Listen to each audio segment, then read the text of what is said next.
ഞാനത് ചെയ്യാൻ പോവാണ്, I am going to do it. അപ്പോൾ ചില ആൾക്കാർ പറയും ഗോയിങ് ടു ഡു ഇറ്റ്, അങ്ങനെ പ്രിപ്പറേഷനൊന്നും ആവശ്യമില്ല, go ahead and do it. Okay, motivation സ്പീക്കേഴ്സിന് അങ്ങനെയൊക്കെ പറയാം. പക്ഷേ ചില കാര്യങ്ങൾക്ക് പ്രിപ്പറേഷൻ ആവശ്യമാണ്, ചില കാര്യങ്ങൾക്ക് അധികം പ്രിപ്പറേഷൻ ആവശ്യമില്ല, നമുക്ക് ഡയറക്റ്റ് ചെയ്യാവുന്ന കാര്യങ്ങളാണ്. പക്ഷേ നമ്മുടെ ലൈഫിൽ പ്ലാൻ ചെയ്യുന്ന വലിയ ഗോൾസിനൊക്കെ പ്രിപ്പറേഷൻ ആവശ്യമാണ്.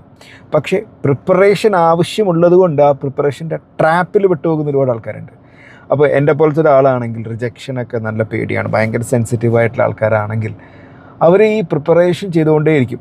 പക്ഷെ നമ്മുടെ ഉള്ളിലെ ഫീലിംഗ് എന്താണ്? I am doing something, I am doing something, I am working towards my goal. പക്ഷേ ഇത് പ്രിപ്പറേഷൻ മാത്രമേ ഉള്ളൂ. ഈ എഴുതി വെക്കുന്നു, വായിക്കുന്നു, അതിനെക്കുറിച്ച് റിസർച്ച് ചെയ്യുന്നു. ഇപ്പോൾ ChatGPT വന്നപ്പോൾ ChatGPTയോട് ചോദിക്കാത്ത ചോദ്യങ്ങളൊന്നുമില്ല. പക്ഷേ ChatGPT എന്തൊക്കെ അഡ്വൈസ് തന്നാലും ഇതൊന്നും പ്രാക്ടിക്കലാക്കാതെ ഒരു മാറ്റം നമ്മുടെ ജീവിതത്തിലുണ്ടാവുമോ? ഇല്ല. അപ്പോൾ പ്രിപ്പറേഷനും അതുപോലെ തന്നെ എക്സിക്യൂഷനും ഇത് രണ്ട് ബാലൻസ്ഡ് ആവണം. അപ്പോൾ നമ്മൾ ആലോചിച്ചിട്ട് കാര്യങ്ങൾ ചെയ്യുക എന്നുള്ളത്, അതാണ് വിവേകമുള്ള ആൾക്കാർ ചെയ്യുക. അപ്പോൾ ആ ആലോചനയും പ്രിപ്പറേഷനൊക്കെ വേണം. പക്ഷേ പ്രിപ്പറേഷൻ മാത്രം ആയിക്കഴിഞ്ഞാൽ ഒന്നും നടക്കാൻ പോകുന്നില്ല. അപ്പോൾ ഞാൻ തീരുമാനിച്ചിട്ടുള്ളത് പ്രിപ്പറേഷൻ ഓക്കെയാണ്, പക്ഷേ ഓവർ പ്രിപ്പറേഷൻ ഇല്ല. പ്രിപ്പയർ ചെയ്ത് ഒരുവിധം ഐഡിയ ആയി കഴിഞ്ഞാൽ ആ ഡോട്ട്സ് കണക്ട് ചെയ്യണമെങ്കിൽ നമുക്ക് എക്സിക്യൂട്ട് ചെയ്യണം.